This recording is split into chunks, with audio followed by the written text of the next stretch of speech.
Hello. I shall be skipping over the text you see on the screen here, highlighted in gray. To save time, I won't be reading most of the Chinese in the text. You can refer to that in the text if you so desire. The barley sprouts and the high-ranking terracotta officer pictured to the right stand in for two of the prominent metaphors I will be discussing. They're mainly for your visual interest when you're tired of looking at me or the text. I start first with a short introduction to the lectures as a whole. Analogy and metaphor constitute the bone and sinew of early Chinese thought. One of my aims in these lectures is to show how their use in Chinese philosophy is sophisticated and flexible and is capable of integration with other modes of reasoning from evidence. I shall be focusing on their application to the substantive topic of appropriate conceptions of governance within the individual and within society.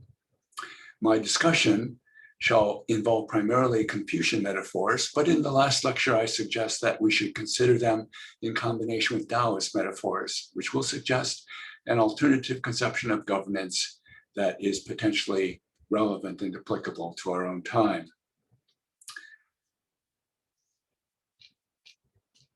Lecture 1, Metaphors in the Mèngzi for Moral Cultivation and Governance. Saying that analogy and metaphor constitute the sinew and bone of early Chinese thought is a natural way to express their importance and accords with Lakoff and Johnson's view that metaphor is not just a poetic or literary device that serves to express what we are already thinking, but shapes what we think things are like, how they function, and what their relationships are to other things in the world. We have special reason to examine their use in Chinese philosophy because it is so vivid and sustained. Let me clarify the difference between analogy and metaphor and their relationship to each other. A literally false identification of two things is a metaphor if it invokes a comparison between them that's meant to identify or highlight a shared characteristic.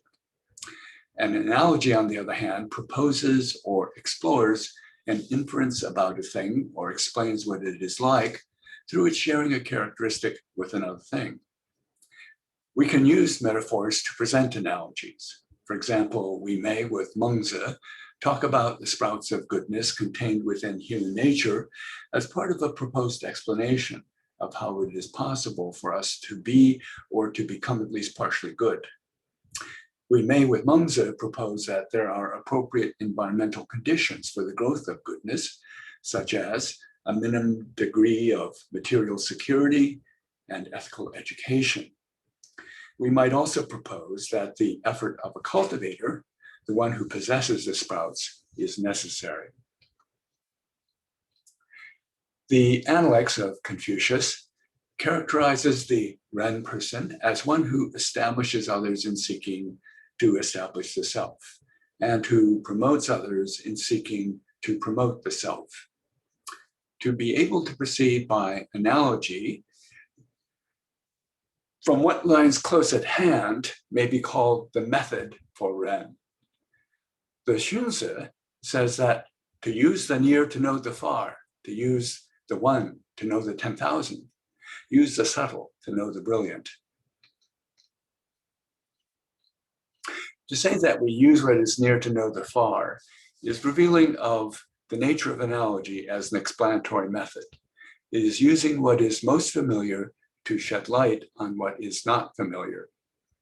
It often proceeds from the concrete, or that of which one has direct experience, such as one's body and actions in the world, one's own emotions and desires and aims, to that of others.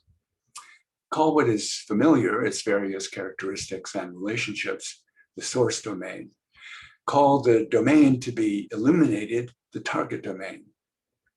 Ways of understanding the target domain may get formulated as metaphors, such as plant growth from the source domain. This is the most basic model of how metaphor and analogy are used. However, it's part of the argument in these lectures that metaphors and analogies, especially when used to understand and organize thinking about complex and difficult phenomena in the world, are used in ways more complex than the basic model portrays. For one thing, the direction of analogy is often two-way rather than one-way. Applying metaphors derived from the source to the target might raise questions, problems, and directions for further development of the understanding that may prompt us to go back to the source domain and revise or reconstrue our understanding of the relevant metaphors. Or if we may be moved to search for other metaphors in the source domain to cover gaps or inadequacies in understanding we encounter. This might be what happens when we employ the sprout metaphor to illuminate what is naturally good in human beings. We know that a sprout has a direction of growth or development. A barley sprout may not turn into a wheat plant, but when we apply the concept of organic growth from inborn beginnings to the idea of inborn beginnings of goodness, and in particular to affirm the Mèngzi 6A7 suggestion that effort at cultivation is required, we might be led to ask whether there are inappropriate or forced efforts at cultivation that might do more harm than good. Going back to the metaphor, sprout metaphor, we may find confirmation of this possibility in the experience of those who do get bad results from their effort. In Mèngzi 2A2, a farmer who pulls on his seedlings to make them grow faster causes them to wither.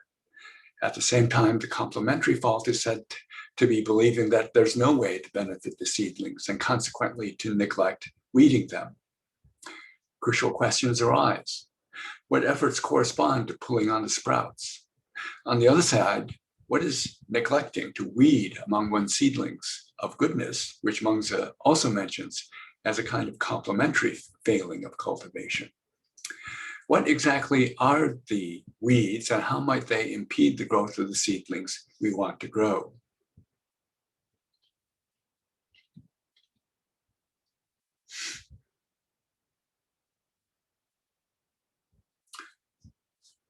Why metaphors are slippery and why it's good they are so. I will explore such questions later, but at present I use enough of this complex example to suggest that the metaphors used in analogies are often polysemous, malleable, and indeterminate in meaning, such that their precise ways of resonating with the target domain provide room for adjustment and further specification and revision as we discover limitations or complexities in the ways we have previously deployed them. If one implication we have drawn from a metaphor to characterize the target turns out not to be accurate or productive, it may be possible to find another implication in the source domain that better fits. In fact, it is possible for the source and target domains to alternately switch places as a result of our inquiry into what makes the most sense of the phenomena to be explained or conceptually ordered. By switch places, I mean that what we come to learn about the target domain as a result of analogical inference from the source domain may serve as impetus to investigate and further our understanding of the source domain. What we thought was familiar enough may, through our use of it, become puzzling or in need of further investigation. What we discover about the target domain may provide new insight into the source domain. It is possible to create new metaphors by blending two or more metaphors. Lisa Raffles provides an example from the Xunzi in which the heart-mind, Xun, is portrayed as ruler of the body and dwelling in the central cavity of the body, thus blending the metaphor of heart-mind as ruler and that of the container of the body. This kind of blending can lead to other fruitful questions, such as whether the ruler is separable from the containing body and whether its distinctive function corresponds to other important differences between the heart-mind and the containing body. When we combine the possibility of blending with the possibility of dialectical back and forth movement between source and target domains, we get a considerably more complex set of processes that make possible flexible and sensitive response to the complexity of the phenomena as we explore them. From here onwards, I will use the phrases metaphor and metaphorical thinking and such to refer to the more complex use of both metaphors and analogies as characterized. Skipping over a section here.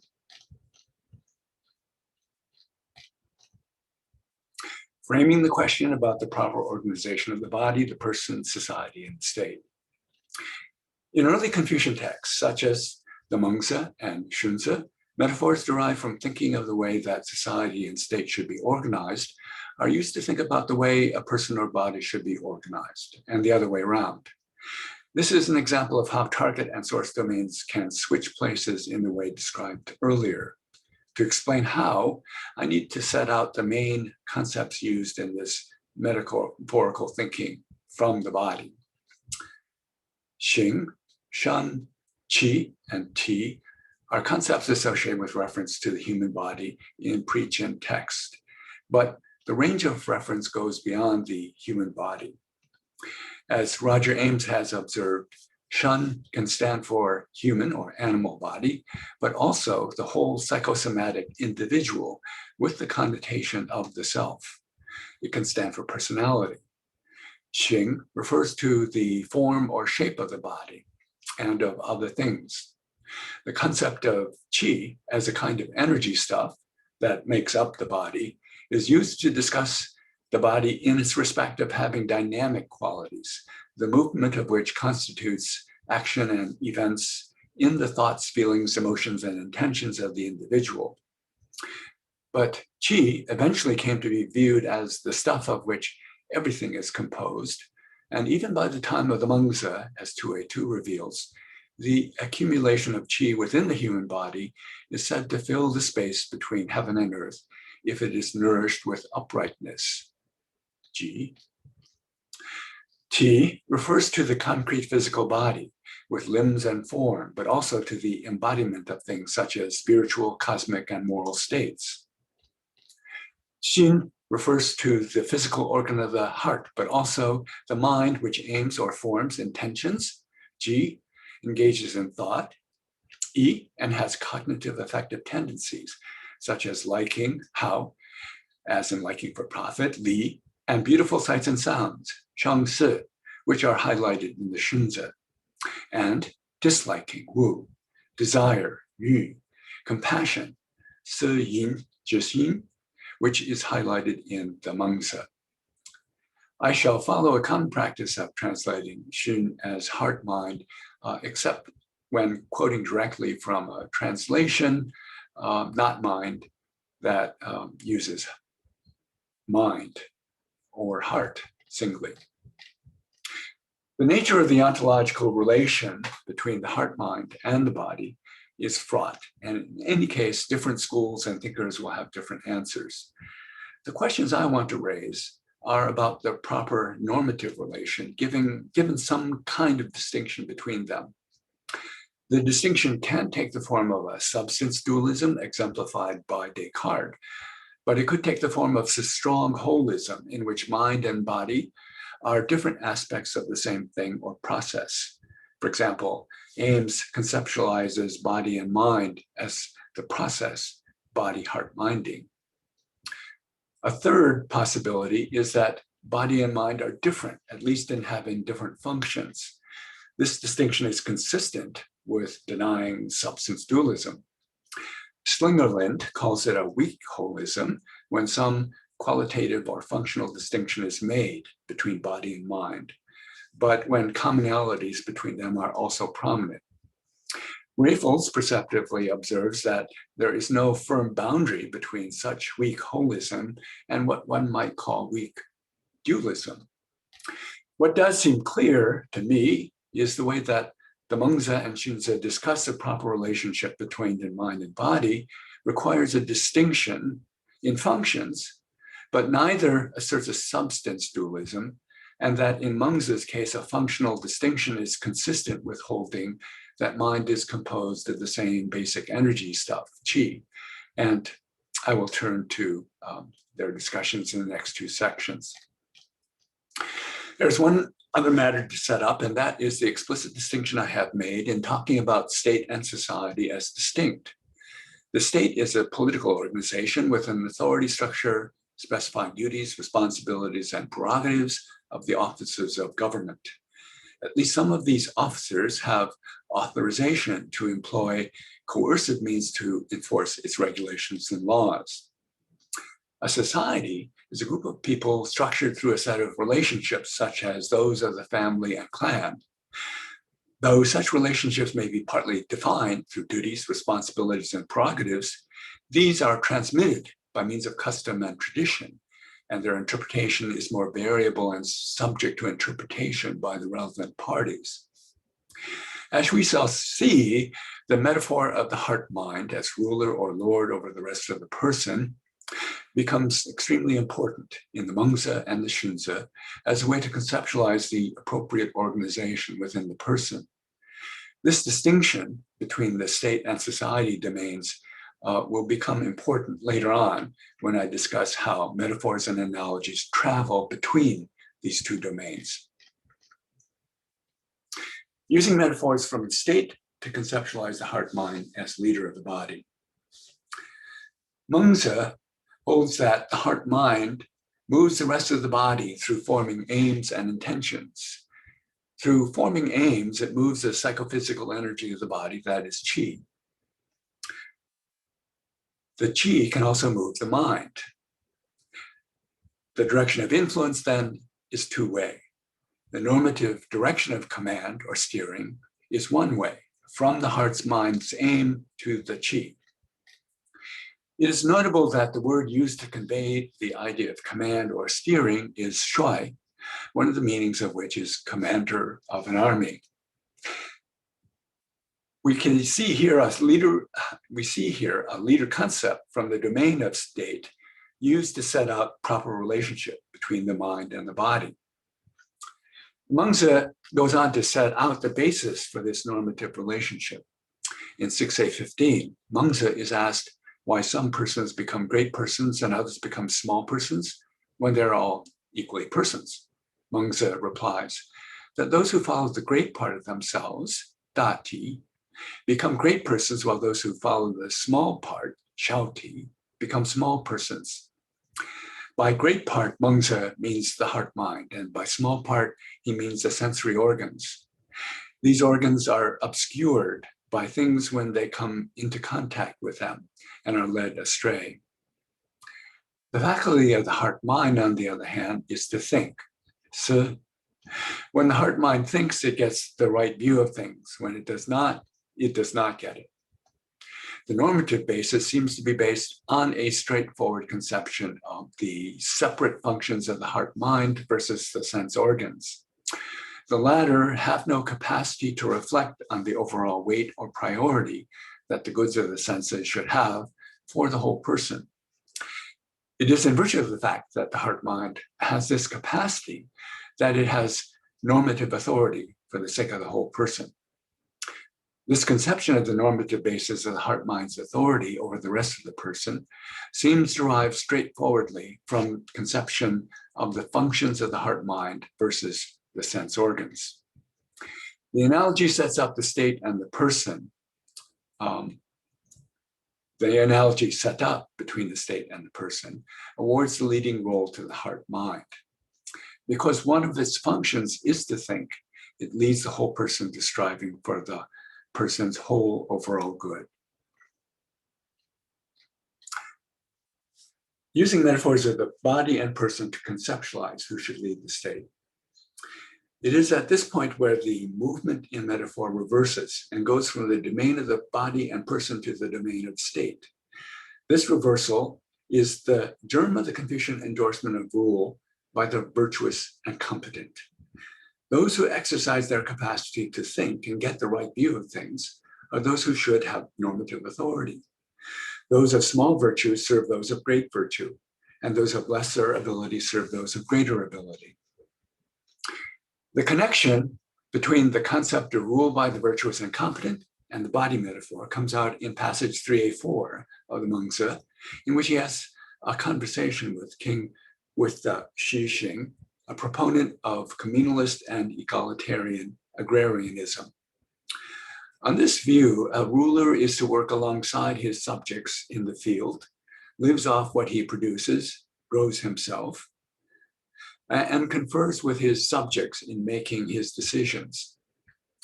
Mèngzi asked whether such a ruler would make everything he wears and the utensils he uses for cooking. When told he does not, Mèngzi turns this point into confirmation of the necessity for division of labor. Governing is not a task that can be carried on simultaneously with tilling the land. And so, Mèngzi concludes, some labor with their strength and some labor with their heart minds. Those who labor with those who govern must be among the latter.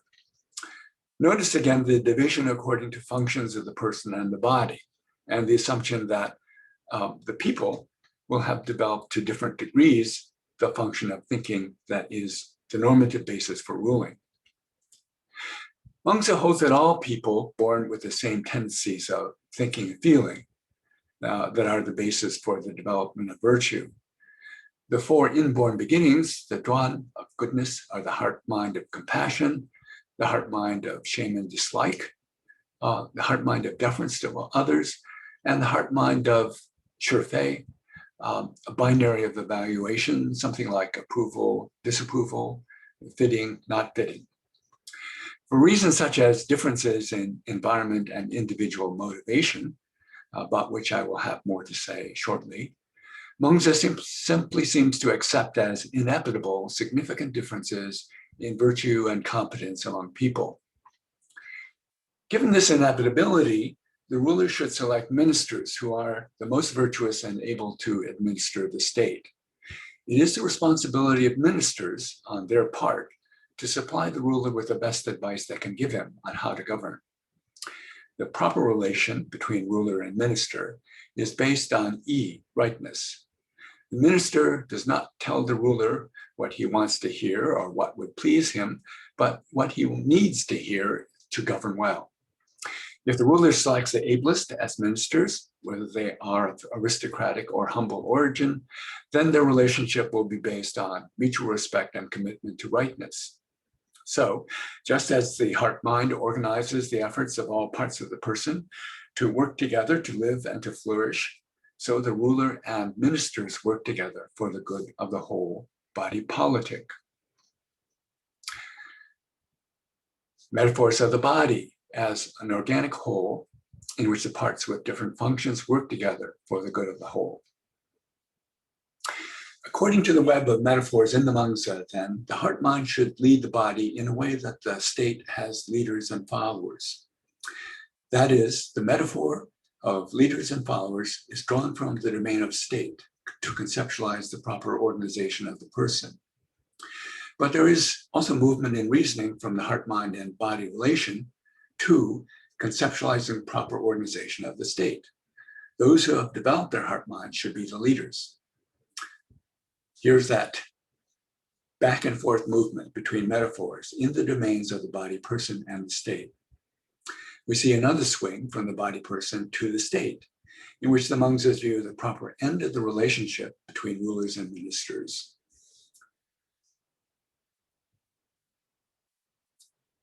The relationship should be one of organic interdependence between rulers and ministers.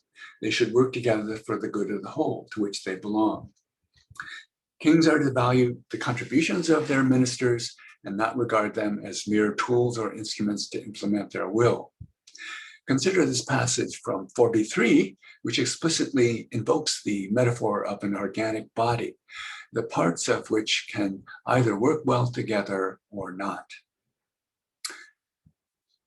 Mèngzi said to King Xian of Qi, when the ruler regards his ministers as his hands and feet, the ministers regard the ruler as their stomachs and hearts.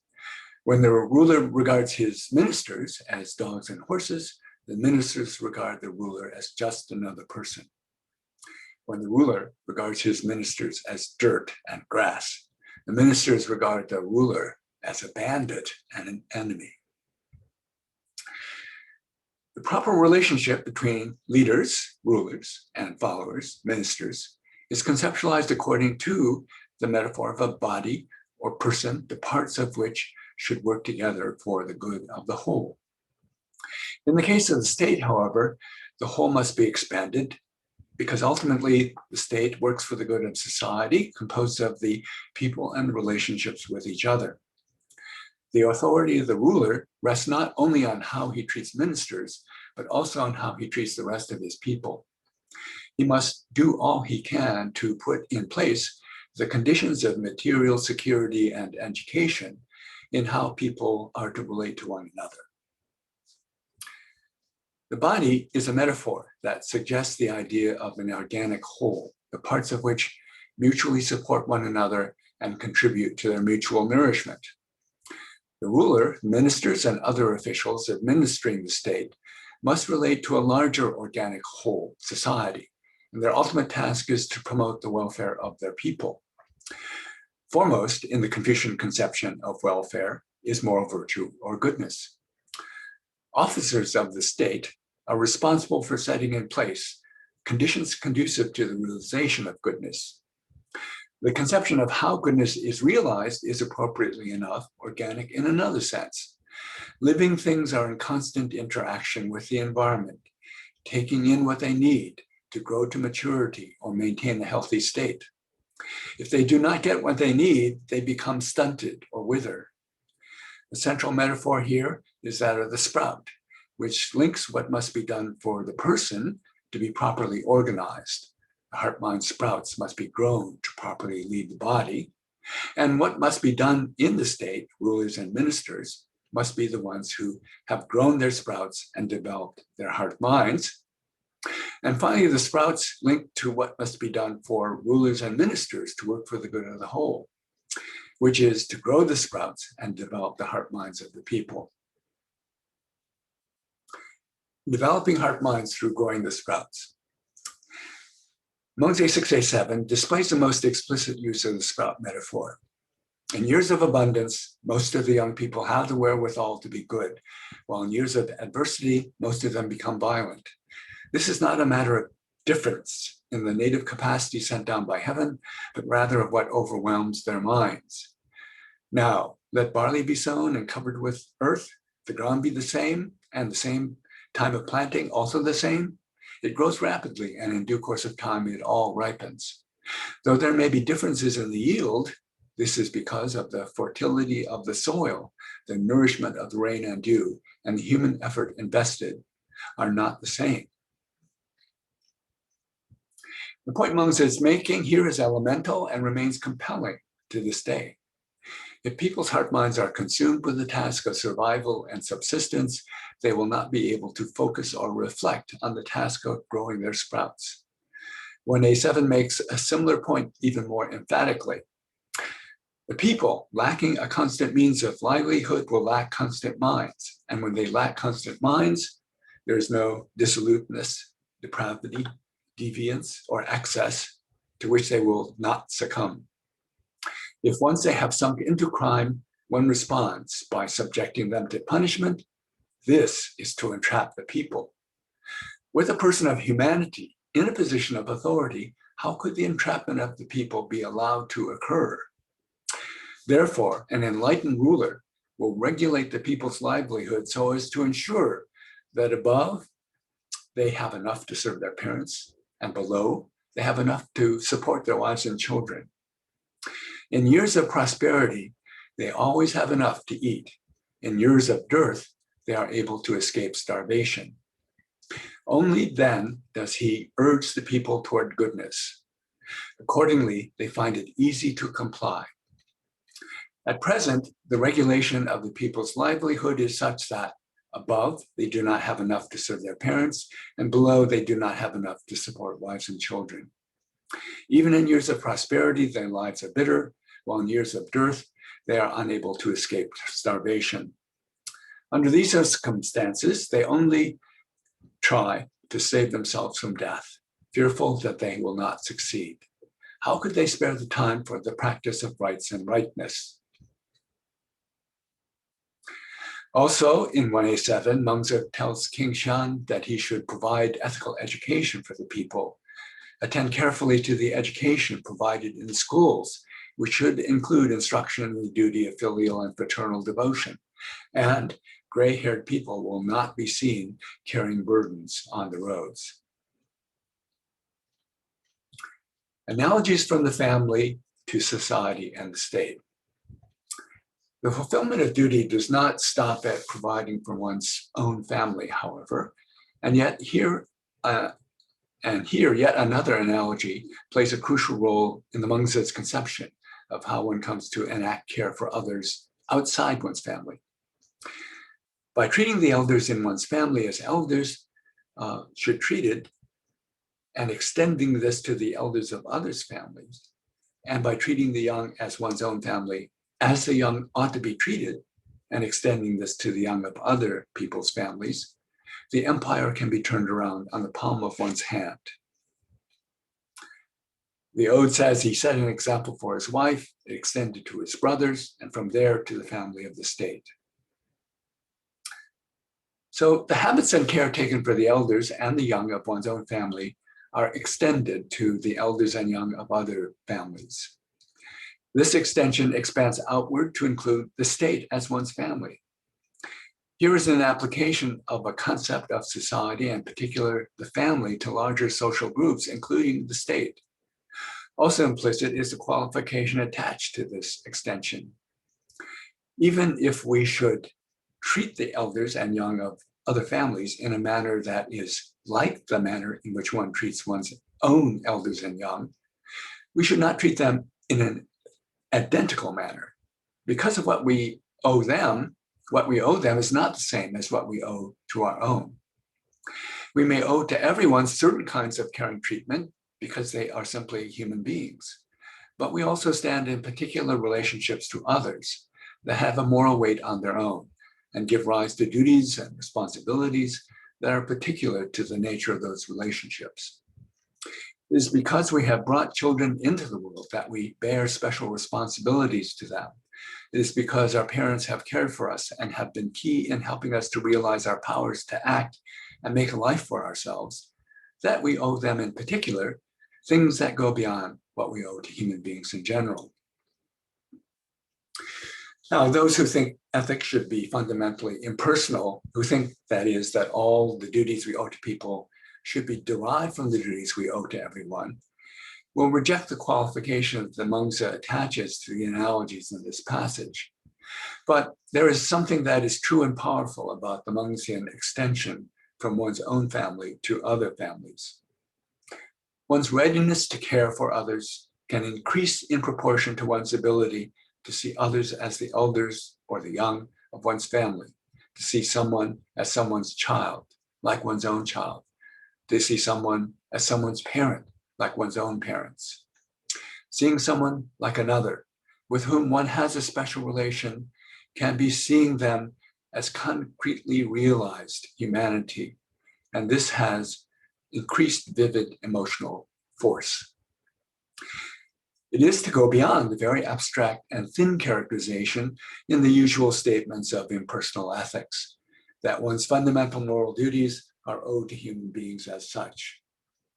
Even if one were to accept an impersonal ethic, the path to realizing it in the actions of others is to present human beings in the particularities we share and that bind us together. Use of family analogies, in other words, takes advantage of some of the most influential life experiences human beings have and extends the moving and connecting force of such experiences to people who stand in more distant relationship to us. What does it take to grow the sprouts? Learning what we should and shouldn't do. This last point is related to the lesson of the parable, the man from Sung, mentioned earlier. A man from Sung was worried that his seedlings were not growing. He pulled on them, intending to help them grow, and his sons, alarmed, returned to the field and find them all withered. In commenting on this story, Mèngzi seems to point to two kinds of mistakes. Pulling on the sprouts seems to be a premature attempt to force growth against the developmental timetable of the sprouts, On the other hand, there is a failure to weed among the sprouts. Let's consider pulling on the sprouts. Perhaps this is prematurely requiring care as an abstract moral command before one is able to conceive of them as like the human beings from whom one has received nurture and like the ones to whom one has given nurture. Preceding the parable is a discussion of Mèngzi's unmoved heart-mind, which enables him to be free from fear and uncertainty, even if he were to be appointed High Minister of Qi. He is asked about the source of his unmoved heart-mind, as compared to the source of Gaozi's unmoved heart-mind. Mèngzi does not reject Gaozi's saying that what one does not get in the heart-mind, one should not seek in the Qi. He does reject Gaozi's saying that what one does not get in words, yan, should not be sought in the heart-mind. It is at this point that Mèngzi introduces the normative leading function of the heart-mind over the Qi. The issue is whether the ultimate source of guidance is to be found in words as opposed to what the heart-mind finds within itself, and in particular, the moral sprouts. But what does this contrast between the source in words versus the heart-mind amount to? Well, we know from his debate with Mèngzi, depicted in 6A1 to 6A4, and then carried on by their surrogates in 6A5 through 6, that Gaozi believes yi, or rightness, to be external to the nature, the xing of human beings, while Mèngzi claims it to be internal. For Gaozi, there's no inborn disposition inherent to the nature of human beings to want or to favor yi, as is the case for food and sex. For Mèngzi, there certainly is, but the inborn disposition is not a want or favoring of yi in all the circumstances in which one should want or favor it. In 6A10, Mèngzi asserts that a wayfarer will reject, even at the risk of death, a basketful of rice and a bowlful of soup when offered contemptuously. A beggar, he goes on to say, will not demean himself by taking them if they have been trampled upon. This example perhaps reveals the sprout dispositions that form the basis for developing the virtue of yi, involving feelings of shame and dislike. In this case, it would be a mistake for the action of offering food with abuse and the sense that it would be shameful to accept food and offered in such a way. Yet, as Mèngzi goes on to point in 6A10, the same human beings who would turn down the shameful to defend themselves against abuse are capable of doing what is shameful for the sake of beautiful mansions and concubines. Part of what it means for inborn dispositions to be sprouts and not the fully grown plants is that they are inconsistent or erratic. The disposition should be encouraged carefully and cannot be expected to conform to doctrines such as the duty to benefit all, without regard to nurturing and extending the feelings of affection and care that emerge within the family, and with respect to the appealing and vulnerable, such as young children. One should start with it and strengthen it, expand it. There are other limitations placed on its attempts to grow the sprouts. When Mèngzi gets King Xian to remember the time he spared an ox being led to ritual slaughter, the king is uncertain about what his motivation was. Though he remembers being moved by the ox's trembling in fear, like an innocent person being led to execution, he orders a sheep to take the ox's place so that the consecration of the new temple bell can take place. Mèngzi expresses understanding as to why sparing the ox but sending a sheep to be slaughtered confused the king, and also confused his people about his motivation. It seems as if the king himself half accepts the surmise that he wished to use the sheep because it was less expensive. Mèngzi affirms, however, that it was the king's compassion for the ox, but because the ritual must go on, Mèngzi accepts his judgment, a sheep must take the ox's place. Was the king sparing of the ox then simply evidence that he has the sprout of compassion and not morally relevant otherwise? I think there's a more subtle point. Though Mèngzi accepts that it was right to sacrifice an animal for the sake of an important ritual, he also accepts that one's sensitivity to the suffering of animals is too close to one's sensitivity to the suffering of persons, and that it can be harmful to squelch it, even if the sacrifice of an animal is justified. The reason why it was permissible for the king to spare the ox is that he had seen its suffering, and he would have had to override his sensitivity to suffering of the animal in order to continue its sacrifice. However, as Mèngzi points out, he has not seen the sheep he had ordered to be sacrificed for the ritual. The junzi, the exemplary person, cannot bear to see the suffering of animals, and that is why he stays away from the kitchen. The constructive point to be taken here is that the sensitivity to suffering is something that must not only be nurtured, but protected. It cannot be turned off simply because it is justifiable to kill the suffering creature in question. In other words, compassion as an emotional capacity has a course of development that is not so malleable that it is to be regulated according to moral judgments that take no account of the requirements for its development. In considering what it is right to do, we must take into consideration the effects of an action that would otherwise be permissible if it threatens to inhibit the development of a sprout.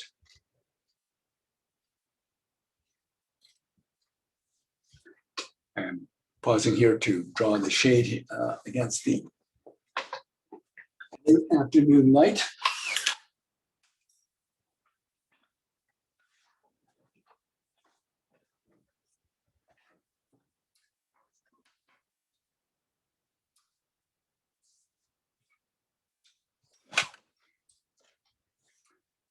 We have considered what it might mean to prematurely pull on the sprouts, forcing them to grow in a counterproductive fashion.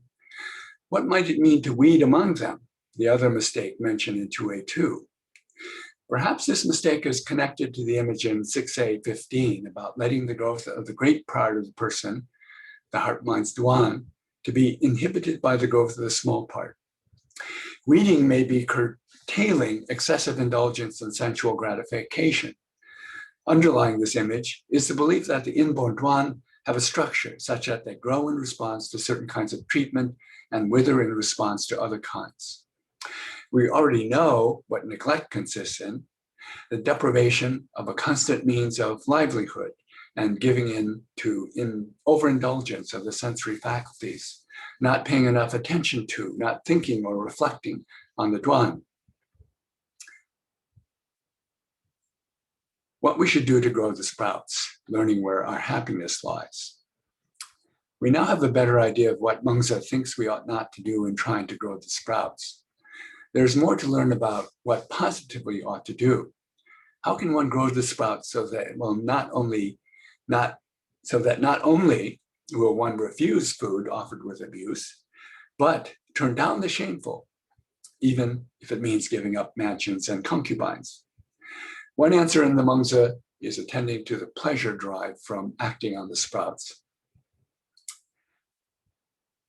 Mèngzi urges kings to reflect on patterns that connect pleasure and acting on the moral sprouts.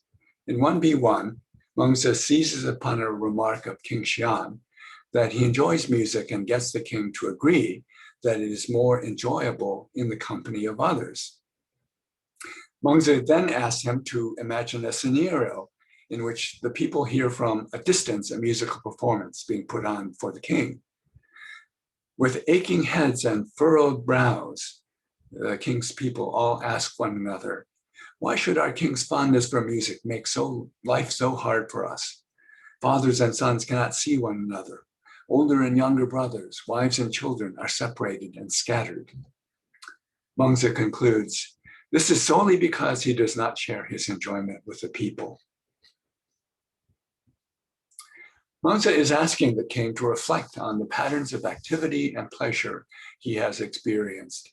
He's proposing that the king's having his pleasures is compatible with his king's having theirs, and by sharing, he is enhancing his pleasure. In fact, there is some truth in the suggestion. People do experience pleasure in advancing the welfare of others. In the brains of people choosing to contribute anonymously to charity, for example, it has been shown that the same reward centers are stimulated as those activated in the presence of sex, drugs, and money. Benefiting the sprouts, then, is not only controlling one's pursuit of sensual pleasures, but turning one's attention in reflection to the pleasures of acting for the welfare of others. One is not simply depriving oneself of pleasure, but finding a pleasurable alternative to engaging in overindulgence in the sensual pleasures. The point of getting King Xian to remember his sparing of the ox may have been not only to remind him that he's capable of feeling compassion, it reminds him of how satisfying it felt to act on his compassion. The remembered pleasure of acting on a moral sprout can spur one to act on it again when the opportunity arises, or it can help one overcome reluctance to act when it has a cost to the self. The role of analogical reflection is well known in Mèngzi, but what's not so well recognized is that, according to Mèngzi, desires can go along analogical lines, often guided by thinking that it's also feeling at the same time. Mèngzi is trying to get the king to recognize and relive that he experienced satisfaction upon sparing another being from suffering. The king can then realize in effectively moving fashion that he can experience it again if he spares his people. Realization of the potential to grow one's compassion then is reinforced by what we might call today a feedback loop mechanism based on the pleasure of acting compassionately, a loop that can be guided by analogical reflection on what has given one pleasure in the past.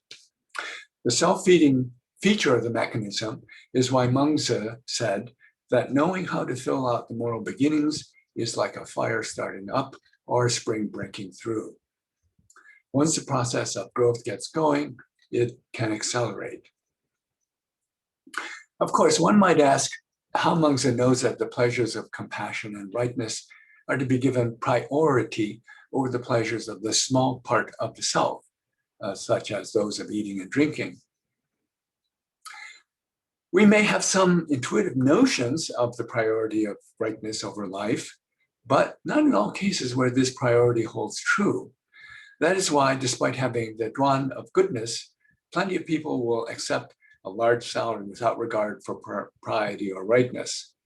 That's why development of the four hearts, or feelings of goodness, is necessary, and reflection plays a crucial role in such development. Here's one reflective path that is charted by Mèngzi. In 282, Mèngzi is asked, if you were appointed a high minister of Qi, and if the king were to become a hegemon, or even king of the entire country, would his heart remain unperturbed, unmoved? Mèngzi replies that his heart has been unperturbed since he was 40. Perturbation here is best interpreted as disturbance or anxiety. Success as well as failure can cause such perturbation. The higher one climbs, the farther one can fall. In explaining how one achieves tranquility, Mèngzi says, he heard a saying of Confucius, if on looking inward, I find that I am not upright, I must be in fear of even a poor fellow in coarse clothing. If on looking inward, I find that I am upright, I may proceed against thousands and tens of thousands. Mèngzi is suggesting that in identifying with rightness,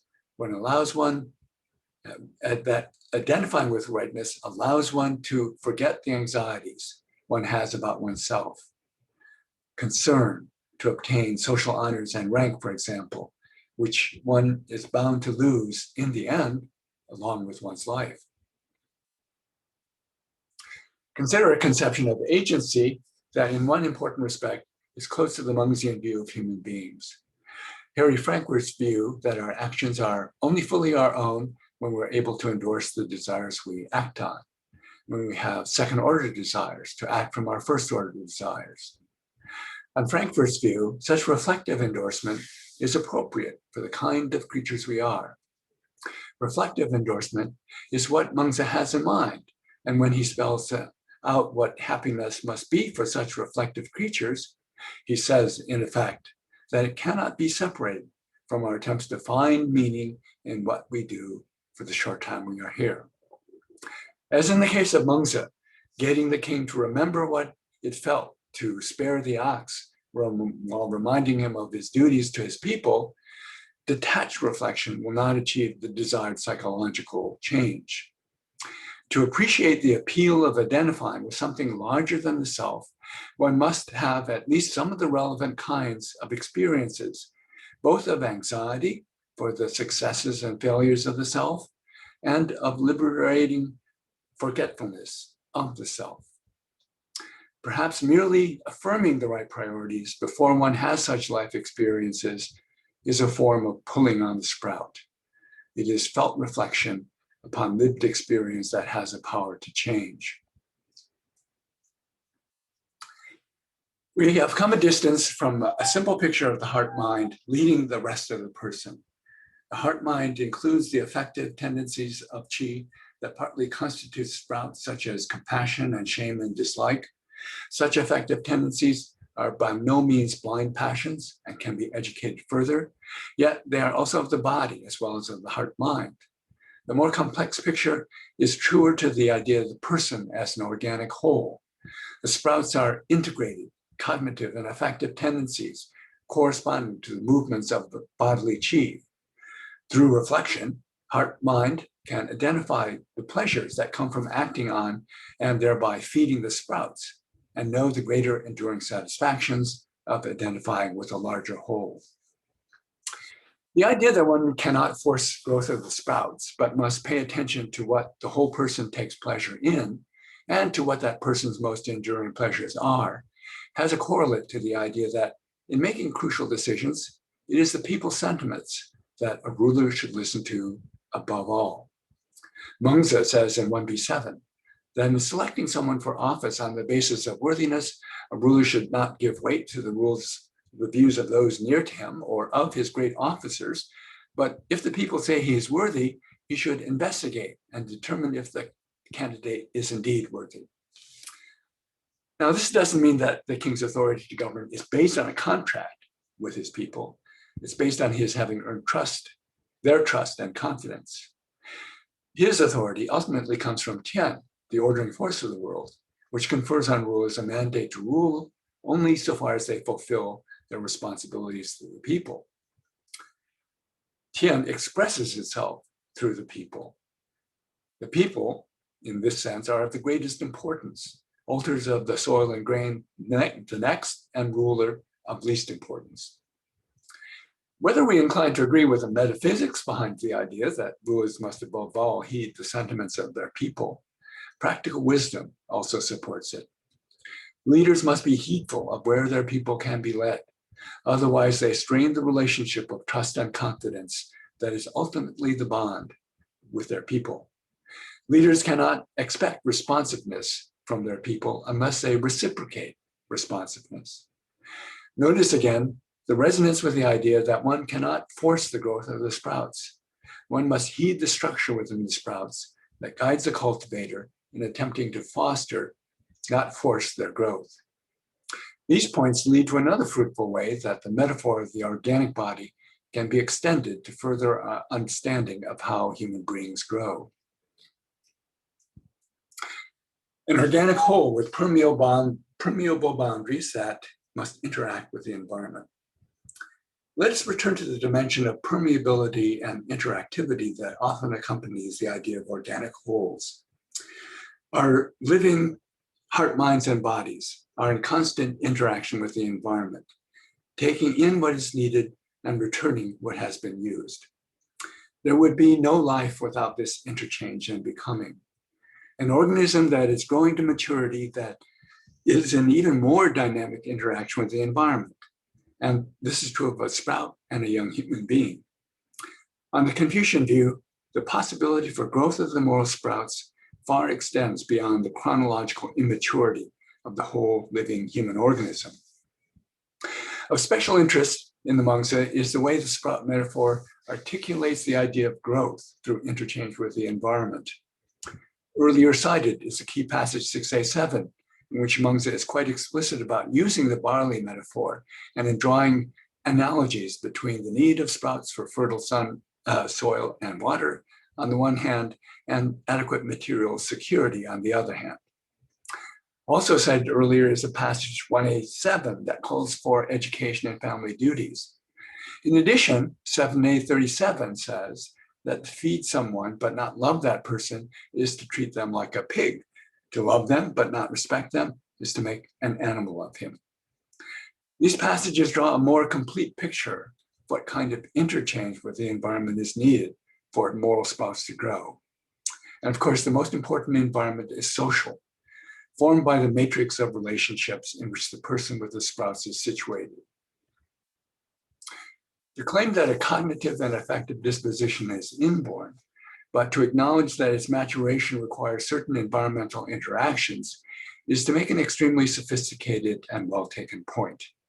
It is too easy, even for us in the contemporary era with presumably greater knowledge of biology and psychology, to assume that what's inborn is fully what it is supposed to be.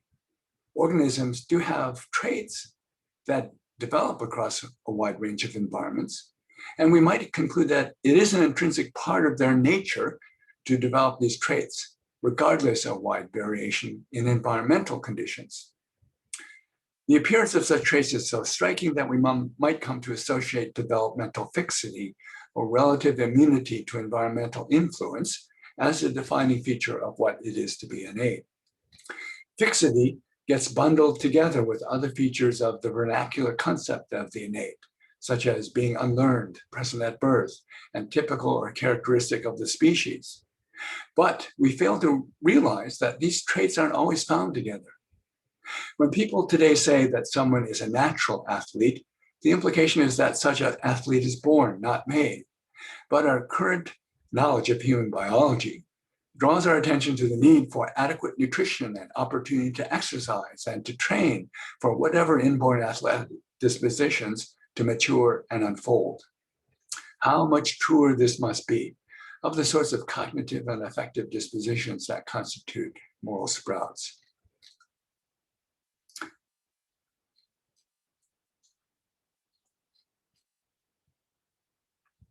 What's fruitful about the sprout metaphor? Before the end of these lectures, I shall put forward an evaluation of all the metaphors discussed in this first lecture. But to evaluate the leader-ruler metaphor as applied to the internal organization of the person, the metaphor of the heart-mind and its relation to the rest of the body person, to conceptualize who the leaders and followers should be in the state, and the metaphor of the organic body to conceptualize the proper relation between the heart, mind, and the rest of the body, as well as the proper relation between the leaders and their people. To evaluate all that, I need to bring in other philosophies, including that of the Tao Te Ching and Zhuangzi.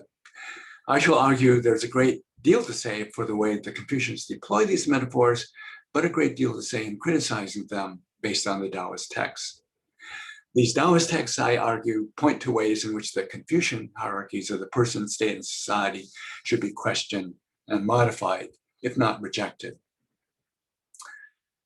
So that's to be deferred until the final lecture. But here at the end of the first lecture, I evaluate the sprout metaphor, which Mèngzi uses to conceptualize moral cultivation. Aspects of his conception of the sprouts, their cognitive, affective, and cognitive dimensions will be discussed. The strongest, most direct case from our current science is for the existence of something like moral sprouts. Though, of course, one might expect not everything the Mèngzi says about sprouts can be confirmed. In what follows, I relate some of the most relevant evidence and to identify the respects in which the Mèngzian conception, the sprout metaphor, is confirmed and respects in which it is not. Let's consider the sprout of compassion. There is accumulating evidence and plausible theory to support the idea of inborn affective and motivational tendencies for care and concern for others. Infants respond to other infants crying. Once they are able, they attempt to soothe others who are suffering. Toddlers will see an adult trying to grasp something beyond his reach and will often, unprompted, go and hand it over to the adult. Studies of animals and humans show the neurohormones, oxytocin and vasopressin, show that these neurohormones facilitate attachment to offspring and between sexual mates. We see here capacities for strong attachment to others that form the basis of family, but care and concern that support cooperation in groups larger than the family. Human children take the longest of any animal to be fully raised. The brain takes a very long time to mature.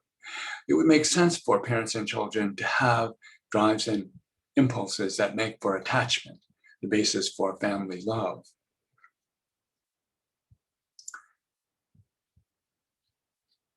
Regarding the possibility for something like the sprout of shame and dislike, of relevance is evidence for the genetic basis to engage in reciprocity, returning benefit received with benefit or cooperative behavior.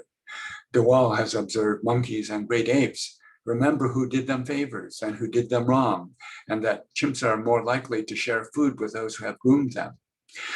There are clues to something like a primitive sense of equity and fairness. Tomasello and his collaborators find that human children don't share when they just find food or obtain it individually, but they share when they have worked together to get food. He suggests that they have a sense of justice closely tied to collaborative activities, and that this might have been selected for in the course of the evolution of the human species.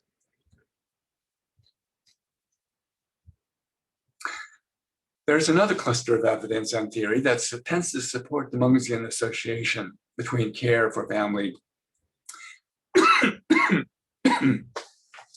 and a broader care for others outside the family. The evolutionary anthropologist Sarah Hrdy has called attention to a crucial domain of human life that might have prompted the evolution of ultra-social tendencies in human beings. Child rearing. Humans are unlike the apes in allowing others to provide care and food early and extensively for their children. The fathers hunting and mothers gathering can't provide enough food to sustain the family. Alloparents, grandmothers, great aunts, and also anyone outside the family but within the group, help in caring for and provisioning the child. Others in the small groups that form the social environment during a crucial period of human evolution might share enough of a child's genes to make it adaptive for them to provide care for that child if they are relatively well off themselves. In addition, there are benefits to be part of a group that shares resources with those who do a valued job, such as caring for and provisioning children. Alloparents may be adapted to perform this task through their responses to baby faces, expressions, and sounds.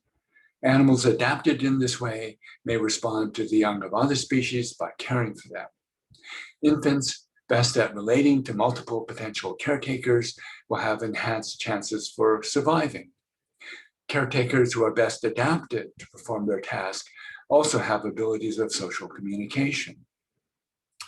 Thus, the ultra-social traits include willingness to help without reward, ability to understand the different social rules that structures cooperative activity, ability to inhabit the perspective of others, and ability to commit to cooperation, independently of its instrumental benefit to the individual.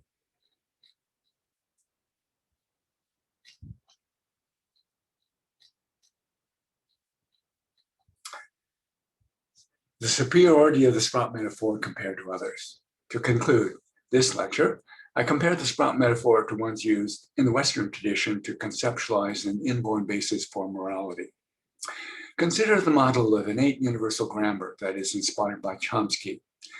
According to this model, just as we supposedly have innate universal principles of grammar, of which we are not consciously aware, we have implicit non-conscious knowledge of certain moral principles, their influence revealed only in the patterns of moral judgments people make when prompted to respond to certain moral dilemmas. One such innate principle, according to Hauser, is the intention principle, that harm intended as the means to a goal is morally worse than the equivalent harm foreseen as a side effect of a goal. Now, a major weakness of the moral grammar model is that rather specific moral principles, such as the one I've just cited, are loaded into the innate with no informative genealogy of how these principles got there, as opposed to conflicting moral principles that have their defenders in morals and normative theory. Moreover, the grammar is presented as a kind of unchanging form that is filled in by different natural moral languages. There's no indication that it can change in response to learning and other kinds of interaction with the environment. For another comparative example, consider Jonathan Haidt's theory of moral foundations. Such foundations consist in different types of moral intuitions, such as care harm, fairness cheating, and so on.